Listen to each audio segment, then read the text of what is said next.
Call a meeting to order at 6 o'clock. Start with disclosure of pecuniary interest. Are there any? Oh.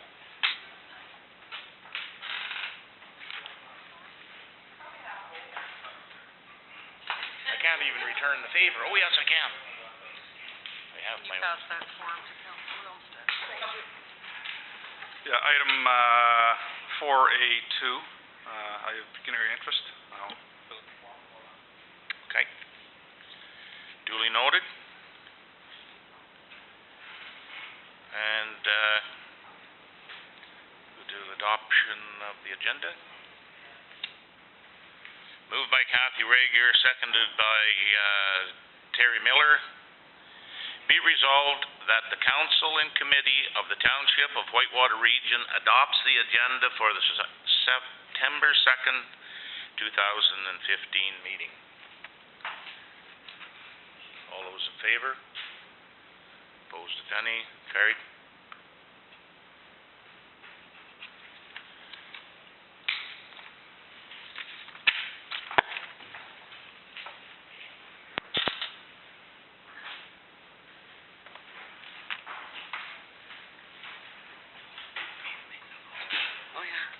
I don't want to be Hal. I'll be Shirley.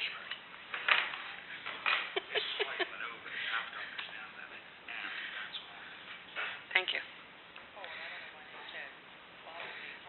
Bob's you. Okay, first item on the Corporate Services Committee is Infrastructure Ontario Sewer Plant Debenture Review with Mr. Robert Keane. Welcome.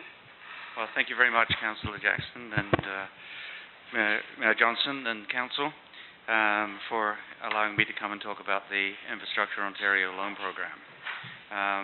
Just briefly for everybody's benefit, I'd like to give a quick overview of Infrastructure Ontario. We're a Crown agency and we provide a number of different services to the province and to municipalities and other public bodies in the province. We manage commercial projects on behalf of the province. So essentially large commercial projects that would, something like the Pan Am Games buildings and the extension of the 407 and those types of projects, and all the hospitals and just general buildings that the government needs. So we are responsible for the procurement and in a lot of instances the management of those projects. We're also responsible for planning the realty and development of all the province's property portfolio. We manage all of the real estate on behalf of the province, and we provide assistance to municipalities with very large projects, and a good example of that would be the LRT in Ottawa, which Infrastructure Ontario helped with the procurement and also the management of that project. And we provide infrastructure lending to municipalities and broader public service sector organizations. The loan program was created back in 2003 by the previous Conservative government to help municipalities in instances where they had large municipal infrastructure that had to be either upgraded or renewed. The current government took on the program and has developed it, and essentially what it does, it provides affordable long-term financing for infrastructure projects and other capital requirements. And it allows municipalities large and small to leverage the strength of the capital markets, because the loan program itself is rated in the capital markets just a notch below the province, and we're able to attract very good interest rates, both short and long term. We provide short-term construction loans and long-term takeout financing, and unlike traditional lenders, there are no fees to actually apply for the program and to use the program, and the nature of the program is long-term. So for a project such as the expansion of your wastewater treatment plant, it means that you can set the rate for the entire term of the loan.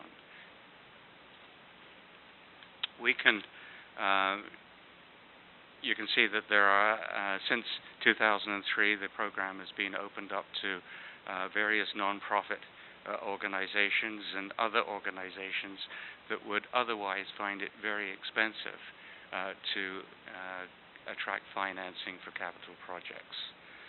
But municipalities certainly are the largest sector that we service. And also the eligible projects that we're able to finance. Originally it was for water and wastewater and bridges and roads, but it has been expanded to encompass really any capital asset that a municipality can own. And the loan program itself, as I mentioned, was intended and has successfully over the years provided long-term financing for in the region of 2,000 different projects throughout Ontario for a total capital value of about $8 billion. The program actually creates a level playing field, and it was designed to do that. So the municipal borrowers, large and small, the largest municipal borrower being the City of Toronto and the City of Ottawa and other cities like London and Barrie all use the program. They get exactly the same rate as the smallest municipality in Ontario. So it creates a level playing field where a municipality does have to embark on an expensive, large, long-term project. It creates a level playing field as far as financing it. And I should move on to the next slide. So we raise funds, as I mentioned, by going to the capital markets. We have a guaranteed,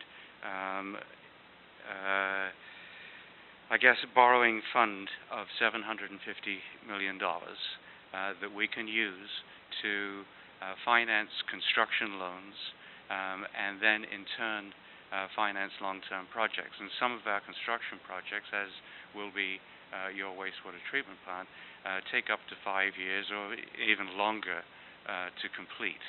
And so we have that financing available to municipalities to use at very reasonable rates during construction.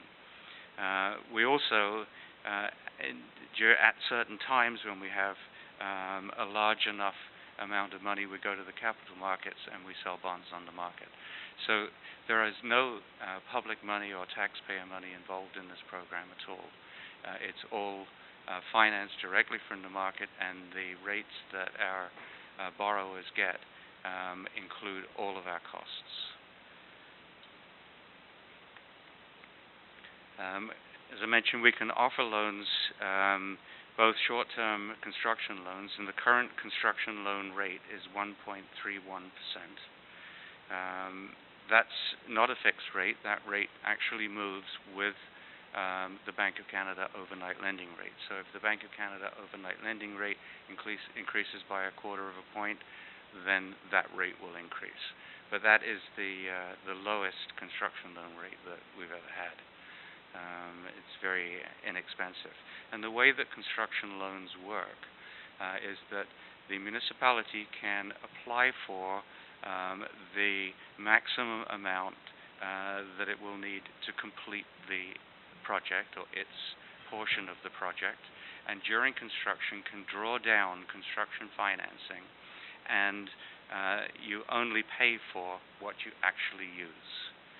So if you have a project which is $1 million and you're drawing down at a rate of say $100,000 a month, the first month that you draw the $100,000, you pay 1/12 of 1.31% currently.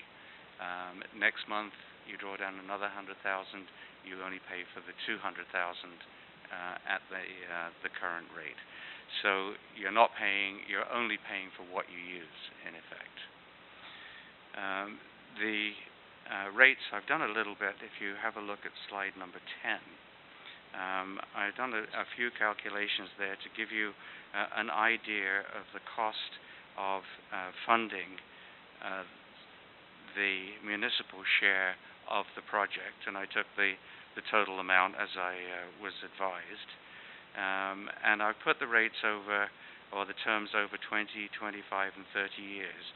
And you can see that today's rate for a 20-year loan is 3.08%, and the 25-year loan is 3.29%, and the 30-year loan is 3.41%. So they're very aggressive rates, not available anywhere else in the market. But the real key to this program, and I guess the main attraction from a municipal perspective, is that rate can be set for the entire term. So unlike other lending institutions, you don't have to go back every 5 years or 10 years and renegotiate the rate that is available at that time, which could be far different from the original rate. So it's a distinct advantage to municipalities to actually use this program where you have to finance over the long term. There are two different types of long-term loans. The first is an amortized loan, which works exactly like a house mortgage, which is equal payments throughout the term.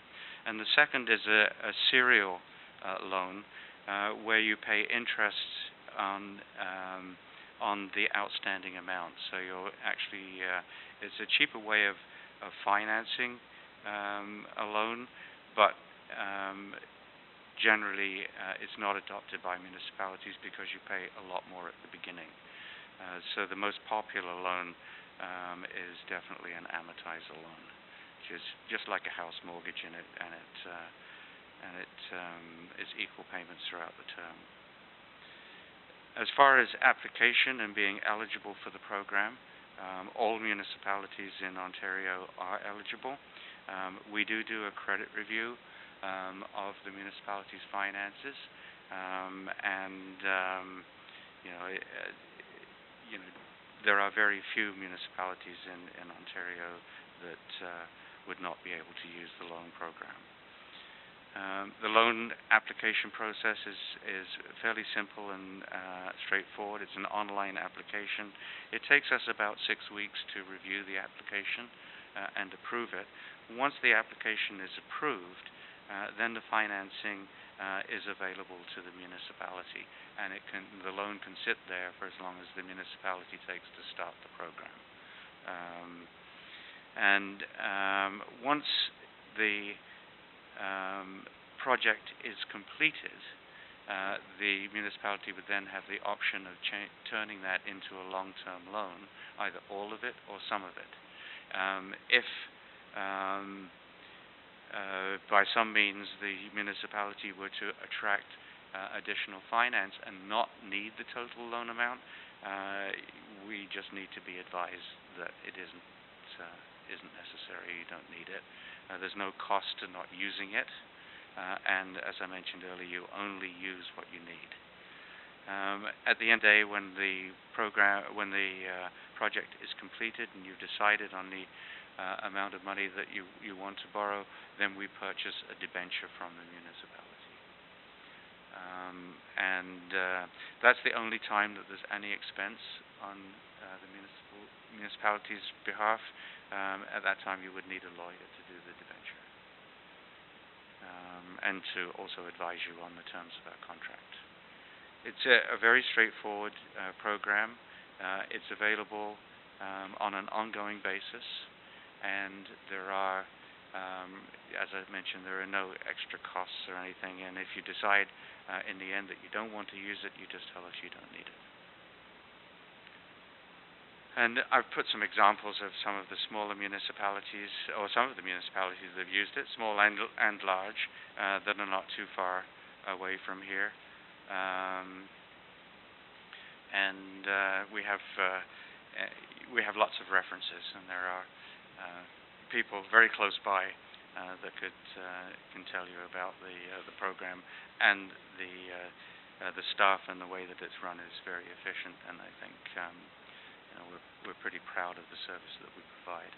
And you can see actually on slide number 15 how the projects that we finance is pretty evenly distributed throughout the whole of Ontario. So are there any questions? Councillor Olmsted? Yeah, just with respect to the serial versus amortizer loans on slide 11, probably because I don't have my good glasses here, but I can't read what the numbers are. So what would the savings be to run I think the example is a 10-year, $1 million semi-annual payment. What would the average savings be for a serial loan versus an amortizer loan? Well, it's difficult to give you an average because I don't know the rates, but there is a saving, and there is a calculator on our website where you can just run any numbers through it, and it will show you the difference. It's not huge, but it is a saving. Okay. It's actually cheaper for us to administer a serial loan than an amortized loan. So the cost savings are part of the interest rate. So generally, I can tell you the current interest rates, the difference between the serial and the amortizer.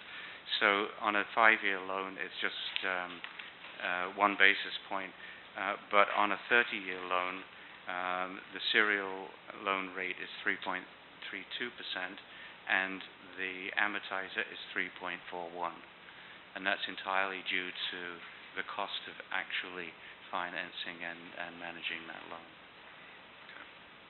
So that'll give you a good idea actually on so that's about so not a heck of a lot. It's about 10 basis points, but 10 basis points over 30 years can be quite a sum. But it does mean that you pay more at the beginning and less at the end. And as I mentioned, most municipalities like the security of the single payment, or the semi-annual payment being the same throughout the whole process. Pass it on to the new council. Pardon? They'll pass it on to the new council. Thanks. There are some benefits by going to the serial loan, is because you don't know what's going to happen in 30 years, so your amounts are a little bit less at the last 5 to 10 years, because you have this big requirement now. You may have the capability to pay now, but what's going to happen in 20, 25 years from now is your requirement going to be needed elsewhere. So that savings per semi-annual payment allows you to perhaps borrow for something else. So there are some municipalities that choose that. Mm-hmm. It's certainly an option. Yeah.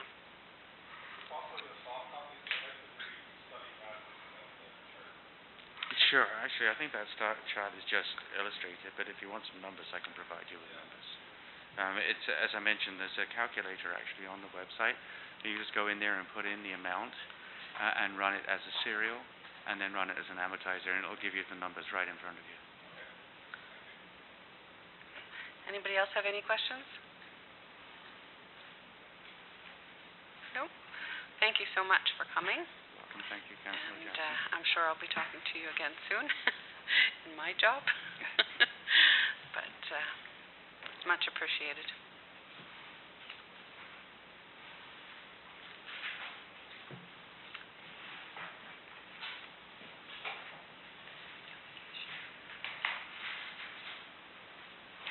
Okay, the next item on the list is Rogers documentation, cell tower, public consultation, and petition.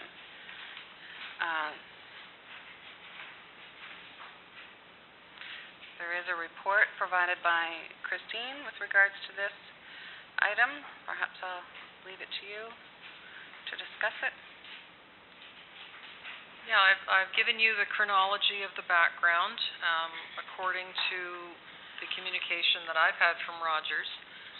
They have completed their required public mandate, and they ask now, the next step will be the resolution that's noted in my report in a letter that is also copied to Industry Canada. Is there anybody here from Rogers? No. There's nobody here from Rogers. And the petition, et cetera, that was received was after the date of the, that was well advertised of the public consultation. And maybe just for the public's knowledge, where does that get advertised now? Are you aware, or? This was advertised in the Eganville Leader and the Pembroke Observer. Okay. And as far as, are you also aware with regards to their notification? Do they have an amount of meters that they have to notify adjacent properties at all, or? Because it's not my understanding, it's not like a planning issue. It's not the same requirements as under the Planning Act. I think the only notification goes to in the paper, but this is all outlined. If you have a look further in your package, you're going to see the Rogers response. Review and consideration, a summary of the municipal and public consulting process for the purposes of issuing a statement of concurrence, and that's what they're asking for. Down at the bottom of that page is municipal and public consultation process.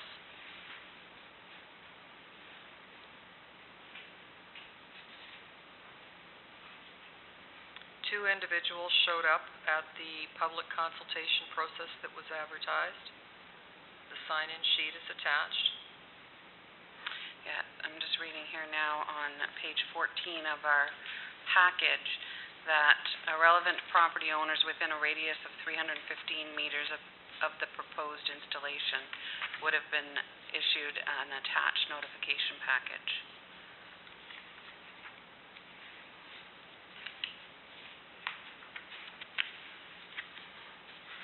I have nothing further to add.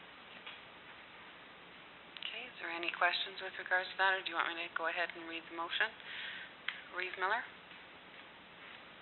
I would just like to, just to be clear, had these residents approached, I thought I read this somewhere, approached the township to give some notice, because Pembroke ran through papers and we don't have a cognizant, and I'm just wondering, did I not read that in here where they had asked to be notified of these meetings? Did I read that right somewhere? I can't find it right this minute. I believe I read it that it was after the fact, but, and that they wanted further, if there was any notifications of any further meetings, that they wanted to be notified. But I have nothing requesting notification. I have nothing in writing from anyone. Nothing in writing? No. And I think that was more with regards to the email that was sent out to us. Mayor Johnson? I'm of the understanding that they're obligated to have an open public meeting, which I understand they did that. That was conducted. July 21st. They are responsible to contact each owner within a radius, and they are morally obligated to provide answers to any questions that are brought up at that time. As far as the unfortunate part about it is, once it goes past this council, who doesn't get much say in anything to do with it because it's federal, but once they go past there, they don't come back to us, do they? Or can we make them come back to us? That's a question I have.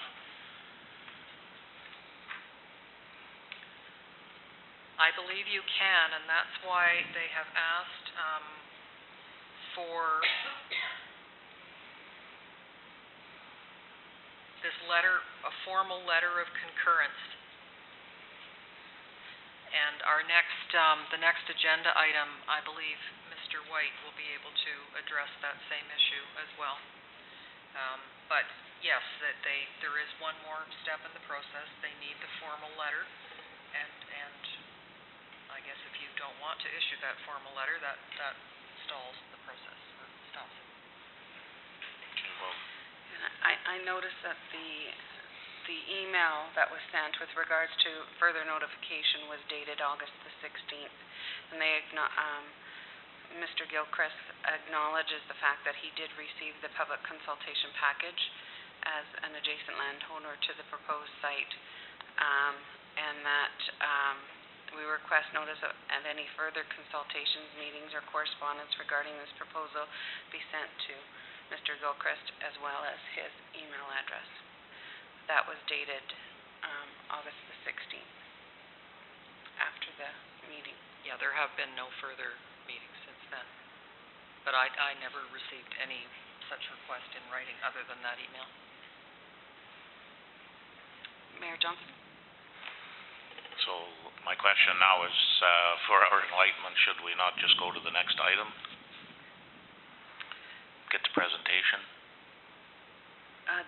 That's I believe it's a different issue. It's a related issue. It's different, but the phone conversation that I had with Mr. White, he can address what council's options are in this situation. And then he can explain the services that the Canadian Radio Communications Information and Notification Service offers, because they take this whole process off the municipality, deal with it all at no cost to the municipality, and then make a recommendation once the whole public consultation and all of that is done. That's what they look after. So perhaps we might ask Mr. White to address this issue first and then do his presentation. Would that be suitable? Councillor McLaughlin? I see Mr. Gilchrist is in the audience. I wonder if we could have consensus, if he has anything that he would like to add. I would like to ask for consensus that he can come forward and speak, if that's fair with the chair. Yeah. Could we have consensus that Mr. Gilchrist speaks? Or Mrs. Gilchrist? Yes. Come forward. Marcia, can you just make sure that the microphone is on and the green button is on? Should be. Still green? Yeah.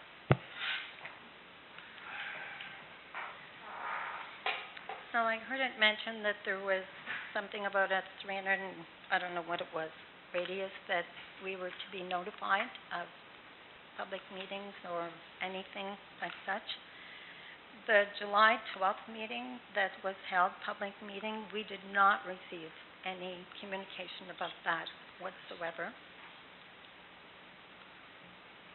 So as a result, we've missed the deadline, and it was Roger's letter, first letter to me is not dated, but I do believe that it came in the early part of August, notifying us of this, and the early part of August, then we had 21 days to respond to them, which we did within the 16-day period. Within the 21-day period, we replied to them on the 16th, and that's when Rogers notified us that we had missed the July 12th deadline. So my question, and if I heard right,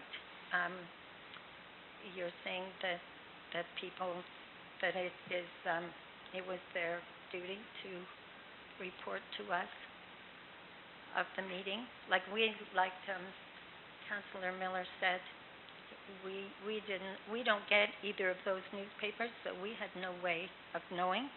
Our first recollection of anything happening was when Rogers were on our property at the end of February, and they were surveying, and it was at that point that we asked what was happening, and Rogers thought they were putting the tower on our property. And it was at that point that we called Mr. McLaughlin, and they were requested to leave our property. So we have made requests in all this correspondence that you have from us, as well as, and I understand that Rogers is saying these petition names are not accepted because we missed the deadline, but there was no notification of that.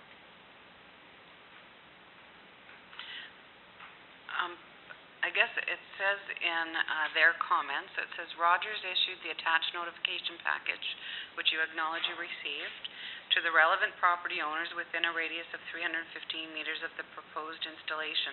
The package describes the installation in detail and provides a photo rendering of the installation. Property owners were welcome to communicate with Rogers and/or the township regarding any concerns or comments pertaining to the proposed installation by August 21st, 2015. Yes, which we responded. And you responded, and the date of that Was the 24th. was the 24th, so it needed to be responded to prior to the 21st. So that's why they're saying that the deadline No. was missed. Our response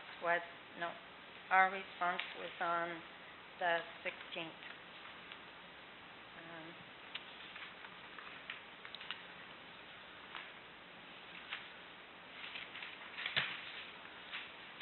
August 16th, there was an email came to this office and Rogers saying that we received their communication package. And at that point, that's when they attached survey or opposed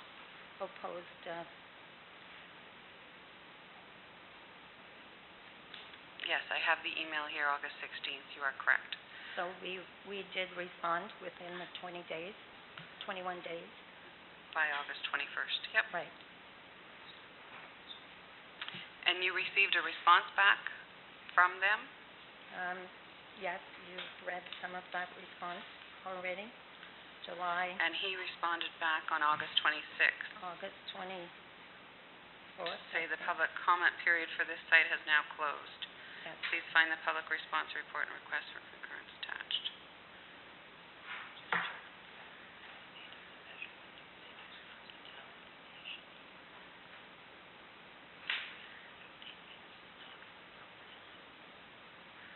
Okay, But see, but they There acknowledged they was received the notification. They did.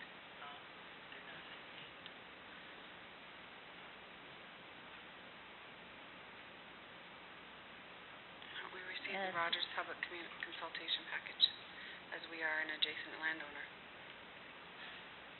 So you did receive the package? Yes. From Rogers? and we did respond to it within our 21 days. Within the time periods that they stated by August 21st. But Rogers is saying that that this petition that we brought forward is not, I believe that's what they're saying, that this petition is not valid because, well, they didn't even, in their response, they didn't even acknowledge that I sent a petition. They're just saying that we missed the July 12th deadline, the July 12th meeting where no one was opposed. But in their response letter, they did not acknowledge this petition. Right. Which, on July 24th, when I responded to them, I also said that I did not receive anything in your letter regarding the petition we sent objecting to the project. And I did not receive notice of the public meeting which was held in July. The 21st.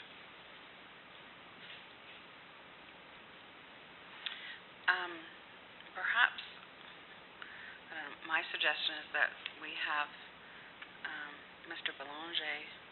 Belchamber, we asked that question. When did that public notice go out? And the problem with the mail these days is, I know I've experienced a lot of problems with getting mail on time, Well, And- they have our email address, like that's, but that Okay. was after. So it was long after the July Yes. 21st meeting. but you're saying that, you were saying that within a 315-meter radius, that people had to be notified. We were not notified of the July meeting. And do you think Not- you're 315 meters from the tower site? Absolutely, you're our right beside. property lines, Your goes our right property over. lines butt right up.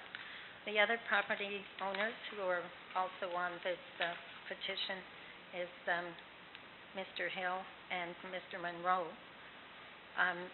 So they butt up on the other side of the land, but then I don't know how far the 315 meters go, because there are other people right across the road there who were not notified. But it's 315 meters, I understand, from the tower installation, and not the land, not the property lanes.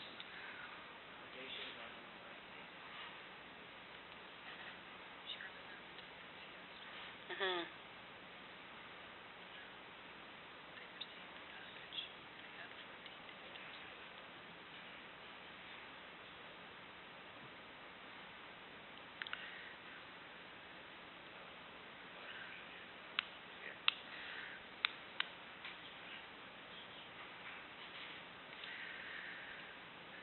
Is your package dated?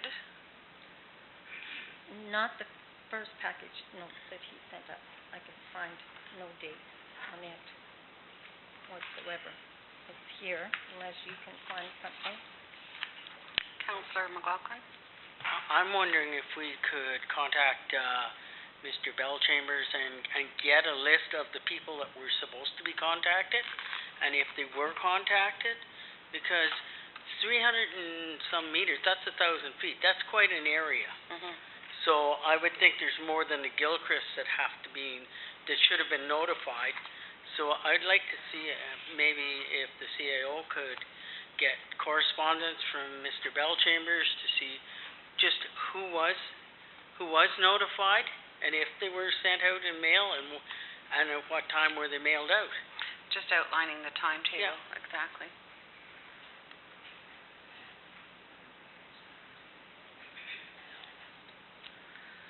Mayor Johnson? I still think it would be very informal, or get the information from this gentleman that might help everybody, and then we come in a circle to get the more information. Come at it backwards for now, so that we can see what we've got to present. It might come clear to us. Yeah, we could go to the next item on the agenda is a company that is going to do the notification process on behalf, I don't even know. So they're going to talk to us about telecommunication towers and what the process is. And perhaps it might enlighten the fact. Do you want to just put this off until he talks, and then if you have any further questions, then we can come back to the table. And then I'd also like to see a timetable from Mr. Bellchamber as well on above and beyond that, if that's okay. So if you're satisfied with that, he's going to explain the process, and which is separate from Rogers. They would deal with all of the telecommunication towers, not just Rogers, on behalf of the township. So it might be helpful to hear that presentation, and then we'll come back to you and see if you have any further questions that we might need to ask Mr. Bellchamber to answer your concerns. Does that make sense? Okay?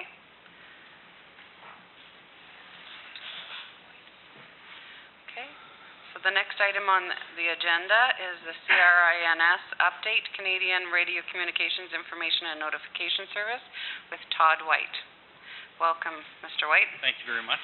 Hopefully you understand the gist of our questions, and I think I do. and can kind of clear that up. So Chair Jackson, through to the rest of the committee, thank you for having me. If you'd like, I'd be happy to discuss the Industry Canada process, because I think there was some question about some of the timelines, and then I can actually jump into my presentation if that would be helpful. That would be very helpful. Okay, Thank you. so the obligations under the Industry Canada Default Protocol, which is the protocol that's currently in place here in the Whitewater region, is that a proponent of a radio communications tower must notify all adjacent landowners within 3 times the height of the tower from the tower center, okay, or if it's a guide tower, from the outermost support structure. So in other words, He's right there.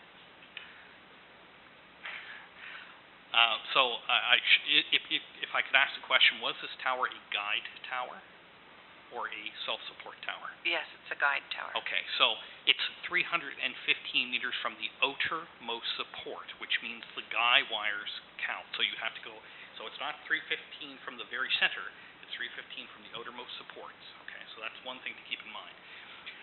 They are required to provide the adjacent landowners within that notification, and they're supposed to put an ad in the appropriate newspapers, which are whatever is usually used for public notification.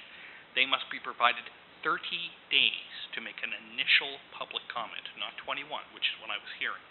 So just to be clear, there must be a 30-day window from the date of either the date on the package or the date that it went into the notice, into the newspaper.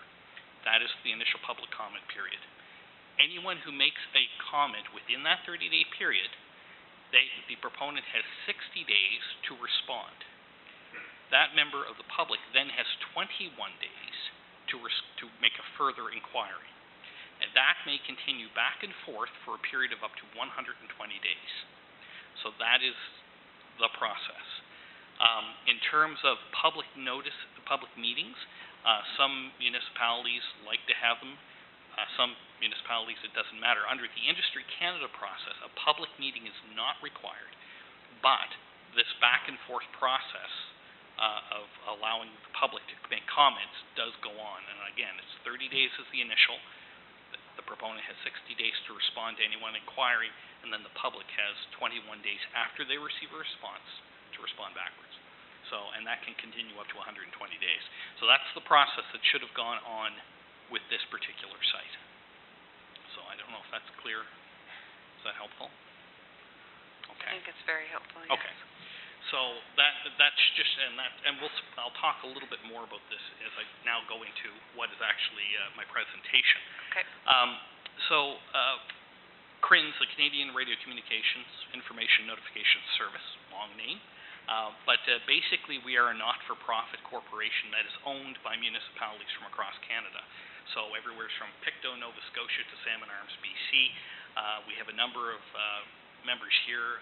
Certainly we have Pembroke, Petawawa, Arnprior, Smith Falls, Carleton Place. There's quite a number that are filling in through this area. And actually my presentation here is somewhat of a follow-up to a presentation to County Council, which I did back in, I guess it was the end of April. In which point I extended the invitation to all of the municipal units within Renfrew County to become members. So that is why I'm also following up here today. Basically what we do is council, if you were to become a member, which costs you nothing, we actually charge the proponents for our services, and it comes in the form of an application fee. So when a proponent wants to build a tower, if they came to you, you would say you're a CRINS member, at which point they would say, thank you very much, we know what that means. They would contact our office directly. They would provide us all of the information pertaining to the tower. They would pay an application fee, which consists of 2 parts. About this year it's $1,600 for our component, but we also take into account the costs of the municipality. So in other words, your planners, your staff time. Because what has happened, and this is a perfect example, under the Industry Canada default process, quite often staff time is being used up, even though you're not collecting any fees to compensate you for admin time or planner time whenever an application comes in, because if they're not paying for a building permit, they're not paying for a development permit, they're just doing the consultation. But the public comes to council and comes to the local resources generally when they have the question. So that was consuming a lot of municipalities' time. And so our members said, look, we want to recover 100% of our costs on these applications because, it does take time out of our allotment. So most of our municipal members we charge a fee roughly around $500 in total for an application. So we take about $1,600 and the municipality takes $900. Now you can set whatever fee you need to, whatever you feel is appropriate to recover your costs. We just combine those two components together and that becomes the application fee. And they vary depending on which municipality we're working with. The application comes in, the fee comes in, we then start to analyze the application. We look at to ensure that they're meeting the federal requirements in terms of health and safety. We're making sure that they're meeting all the requirements in terms of National Building Code, National Fire Code. We then turn around to make sure they meet the environmental requirements. And that's not only the Canadian Environmental Assessment Act, but also the provincial requirements, source water protection, things like that, erosion control, sediment control, etc. Species at risk. Once we've accomplished that, we then turn to the local planning resource in our member municipality, and we say, what do you think of this proposal? And we get zoning and planning feedback from the local municipality. Once we're satisfied between CRINS and the local municipality that this site kind of makes sense, we conduct the public consultation, so the proponent does not have control of that process. And as I think we've talked about a little bit here, there's some very specific things that we do because you need to have an auditable process throughout this. So for example, we produce the public consultation package. We send it out by Canada Post Express Post requiring signatures for all adjacent landowners. So there's no discussion as to when a package is received, it comes with the signature. They receive that 30-day window to make their comments. And if they wish to make their comments, they can make their comments either in writing, they can call us. We have a 1-800 call center, so we will take down their questions or concerns if they don't want to sit there and type a letter. And we receive that either in email as well. So there's a number of different ways to do it. When we notify the public, we notify the adjacent landowners, we put ads in the newspaper. We also put up road signs. So that's something that is different than the Industry Canada default process. We actually require a road sign going around the site on any public roadway abutting the property. So that's a requirement. So people actually see it. They see a 1-800 number that tells them that a tower is going to be built here and where to call. And that comes into our call center office. So there's that process as well. And we also have Facebook and Twitter. We use social media as part of that. We also have a mailing list, so people within municipalities, and this has actually been very useful in cottage country. I know some of our members, North Kawartha being one of them, where the cottage association is signed onto our mailing list. So any time an application comes up, everybody knows about it. So it's just an easy way to have people notified of these applications. We go through this entire process, collecting public input and comments. And we make sure that the proponents have answered all the relevant concerns, and then at the end of that, we write a report called an LUA recommendations report, which we bring back to the local staff to approve, to make sure that it contains the proper planning input, etc. We provide our input as to whether we agree or disagree with the site. Usually, there's few cases where we outright say no to a tower. We quite often will have a number of conditions that go on that tower. So sometimes it might be a matter of moving it 100 meters this way or 200 meters in a different way. There might be situations where you need to adjust the access road. You might have concerns about impact on waterways, so you might adjust some things. There's usually a number of different conditions that go with these towers. And we will put that into the report for the municipality to approve as well. Once that approval is provided, and assuming there are conditions, we will provide ongoing monitoring of those obligations. So if there's 8 conditions, we will be the ones that make sure that they meet those obligations. And if they don't, we're the ones that go to Industry Canada and tell them, get it fixed. So that's basically sort of what we do in a nutshell. Again, as far as the cost, there's no cost to the municipality. Again, it's kind of like being a member of the FCM. You're a member of CRINS, and we cover our costs, though, through this application process, and the application fees cover the cost. So we have, like I said, we have well over 200 plus members currently and continuing to grow. We're happy to, and again, you can certainly talk to municipalities in fairly close proximity, like I said, Pembroke, Carnprior, Smith Falls, Carleton Place, we can keep going. And they're certainly available to speak to it.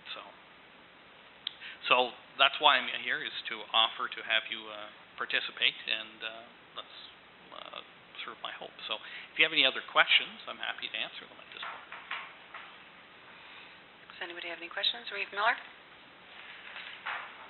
I heard Mr. White speak at County Council, and I apologize if I did not relay that back properly at the time. I just forget how we came to the decision not to join. But my question now is, I understand everything you've said. What about this particular case? I see discrepancies in notice, 21 days and 30 days.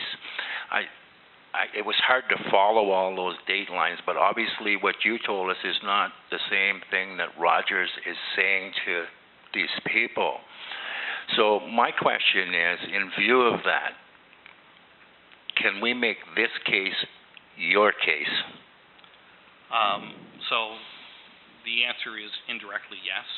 We've certainly done audits for municipalities who, before they become members. Uxbridge is one municipality I know that happened. They asked us to do exactly that. Certainly, and again, I'm only taking cursory notes, much like you are from hearing it. It does not sound like it has been consistent with the process as it should be. But again, I'm saying that just from a very preliminary look. I'm happy to, we'd be happy to look at the materials and just verify as a third party to do that. That's certainly feasible. So, with that said, could we, as a council, put that in place somehow with, however we go about it, to join CRINS and get a proper, sorry about that, can we start over and follow the proper procedure based on CRINS? That's my suggestion. If I could interject, I think it may be somewhat difficult to start over, simply because Industry Canada would say, well, CRINS wasn't there when you started this process. So going back completely to start might be a little tricky, but certainly you could have us audit to confirm that they did in fact meet the Industry Canada requirements, which is I think a question. And then as far as joining CRINS, I believe the CAO had a copy of a typical bylaw that you might want to consider. It's in the package, yeah. So that's there. So those are two separate things. Certainly, if you become CRINS members, then we would take it upon ourselves to review this at your request. Mayor Johnson? Is it within your forte to be proactive in training? There's a horrendous amount of false information about towers and all kinds of things. Do you try to, on behalf of our township, do some training and make these falsehoods go away, or I think that if you help were to, people? and again, I believe the CAO has a copy of what a typical public consultation package from CRINS looks like. It's robust. It's 25 pages of material, and it explains everything in excruciating detail. So I would say, there are instances, municipality Meaford is one example, who's a member of ours, where we have spent quite a few hours talking to people and explaining. So the public, and interestingly, since when we originally were formed in 2012, and we have dealt with over now probably close to 50,000 public inquiries and about 500 applications. The majority of those public inquiries were not from member jurisdictions, interestingly. And the public were finding it easier to get a hold of us than Industry Canada or Health Canada, so they were coming to us directly. So we do a fairly active public education component, and certainly anybody calls, it doesn't matter whether they're from a member jurisdiction or not, we answer their questions, so certainly easy. But and if they're within a municipality, we certainly cover it. Councillor Rager? I do like Reeve Miller's recommendation, and I do understand that you don't have to go back to the very beginning, but perhaps could you tell us where you would come in? Would we go back to a public meeting? Would we start there? I think what I it would be premature for me to answer that. I simply think what you could do is defer your letter of concurrence, which is the initial request, pending review by CRINS, if that is your intention. And at that point, we would provide you what we call an audit report, which would go through and determine whether the proper steps have been followed, and if there are deficiencies, we would identify that and simply require that they be fixed. And that would be the thing. So we would verify that what steps have or have not been done and determine what needs to be done to correct it. Okay, thank you. I think that would give us some peace of mind. Thank you. Yeah. Is there any other questions?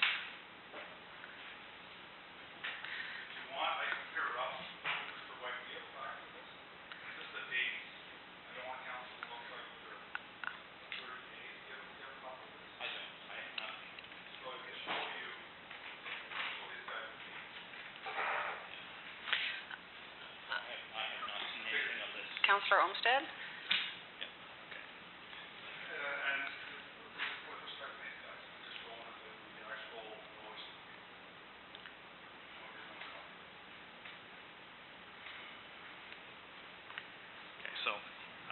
Just in this, I don't know if you've seen a copy of this, but... It's in our package, yeah. Okay, so it is your package. So it says here, Rogers invites you to attend our community information and comment session at the Township of Whitewater Municipal Office on Tuesday, July 21st from 6:30 to 8:30, or within 30 calendar days of the date of this notice.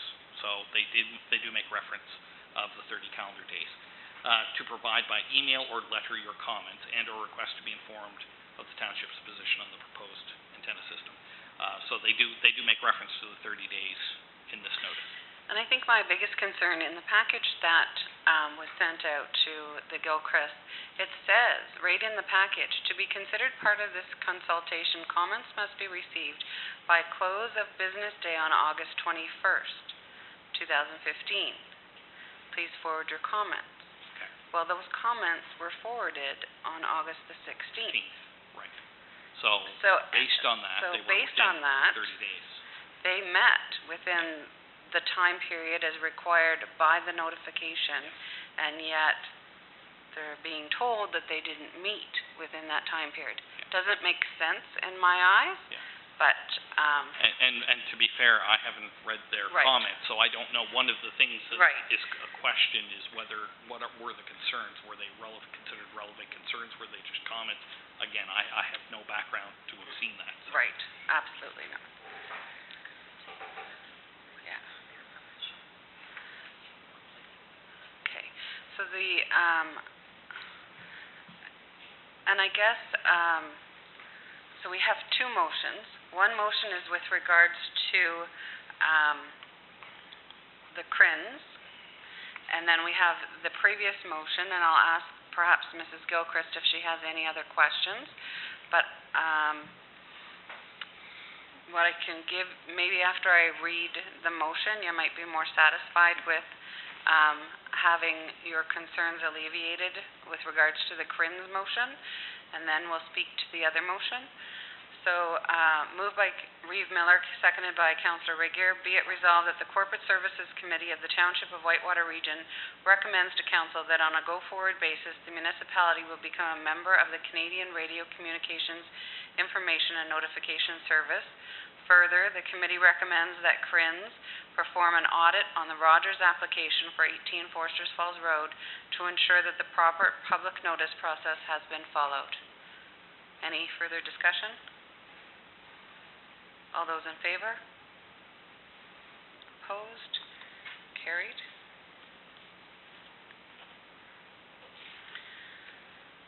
So then the motion that was put forward with regards to the Rogers documentation cell tower public consultation and petition, we're thinking that perhaps that can be tabled, and it was moved by Reeve Miller and seconded by Kathy Regier until such time as the audit is performed.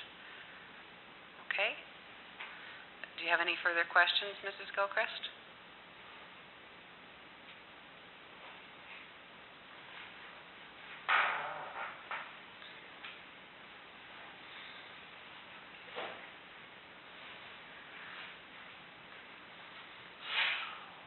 so just to confirm what,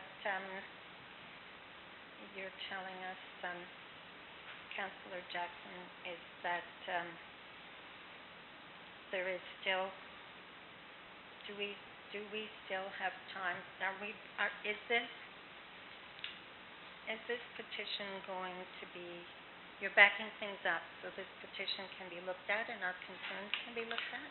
So what we've done is we've asked CRINS to do an audit of the, where did that motion go? Of the process for this particular application, and they'll do a report back to us so that they'll notice. But I just noticed from looking at, I would like Mr. Belchamber as well to answer the question why he felt that this information that you brought forward wasn't relevant and didn't hit the timeline, because according to the notification process that you would have received, that you had until the end of August 21st at the end of business day, and in my opinion you met that, but I'd like to kind of see why he felt that it didn't meet that, and as well, above and beyond that, Mr. White is going to has been instructed to do an audit on that process. And I also noticed that Mr. White brought up some issues about environmental concerns.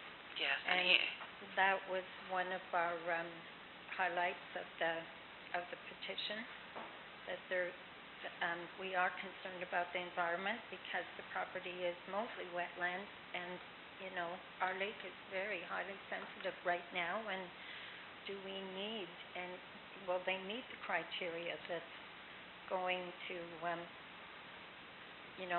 how far away from, already there's been a road put in there through the wetlands that probably shouldn't have been, because that road itself went through the swamp area.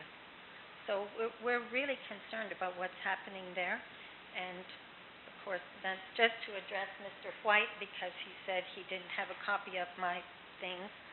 So the other thing was public safety, because there is, it's right on the curb there. You've probably got no more than 50 feet coming down the hill where you can, where people can, you can't see people coming out of that driveway. We've had near misses there already, personally ourselves, with ATVs going in and out of that property. So, and we're concerned also about whether or not that is approved. According to our contact with Renfrew County, they do not even have that on their map as an approved driveway site.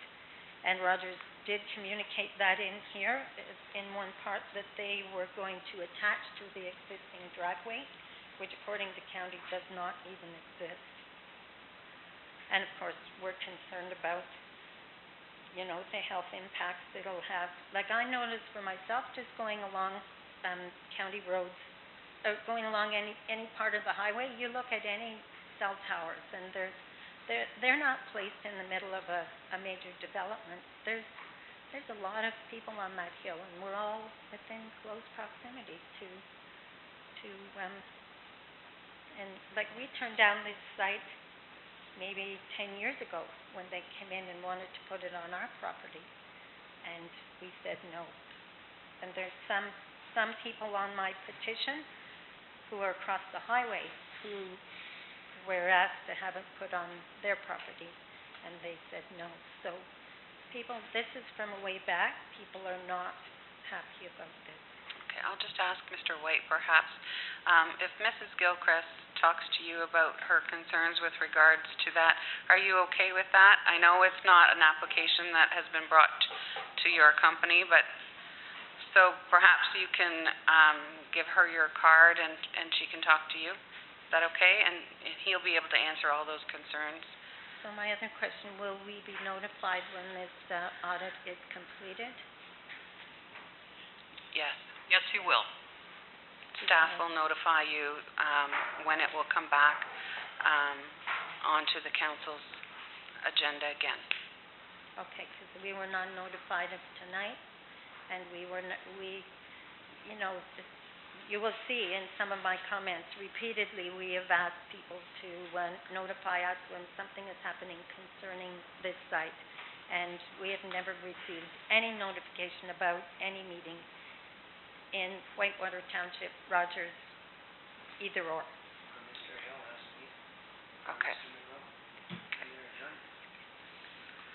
Since we have your request in writing with regards to notification of a meeting going forward, we'll certainly instruct staff to make sure that you're notified when the audit is coming back and But moving forward. Both of my last emails came to this office, and we didn't get any notification Of tonight.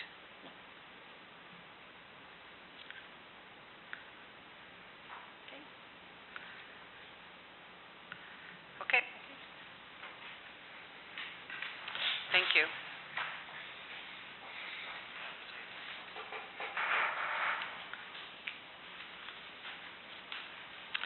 So the next item on the agenda is the strategic plan review, the potential special meeting discussion.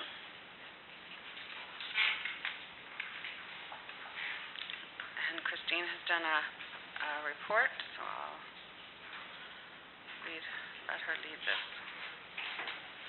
Okay, I just wanted to get this discussion launched, and certainly not in full tonight, but we are attempting to improve our, or certainly shorten up the timelines on our budget cycle discussions. And I did give you a package regarding the existing strategic plan in January, wherein everyone was extremely new to most of you, 5 of you, to your new roles. And I think it's a good time now. I would like to schedule, there's too much material here to shoehorn it into a committee meeting. I really think it would be wise to have a special meeting to focus only on the strategic plan, have a look at what changes you want made, fill in the blanks, roll it out to include 2019, because as I say here, it needs to go past the end of the current term as a long-term planning document, and it does not commit the next council, who will be elected in 2018, to action, but it is a long-range planning exercise, and it should have the decisions you make about what you want to focus on for your goals in 2016 should have a major impact as we fashion the 2016 budget. It's meant to be a roadmap and a guiding document about this council's priorities. So that's why it needs a really fulsome, separate discussion. So if we could consider, if that's the route, that's my recommendation, if you agree with me, I think we should think about scheduling a meeting sometime early mid-November to have a good look at this and update it. It's meant to be updated annually. Again, nothing here is written in stone. You know, things have transpired. There may be things you want to add or take out or shift to another year. And we can review what we have accomplished from the 2015 goals. We've made a pretty good dent in it. Some things didn't happen. And again, they can be considered as we move forward. And that helps us track things so that goals don't get lost. So that's my recommendation. Just looking at the calendar, and I was kind of thinking in my mind mid-November and that Wednesday in between the two meetings, but it's November the 11th, and it is a stat holiday for staff on that date. And then, of course, you're at the end of November, so would October 28th work, which is a Wednesday?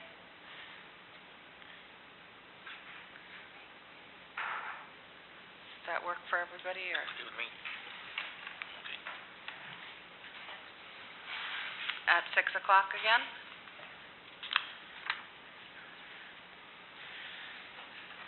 Do we need to set the date here? Sure.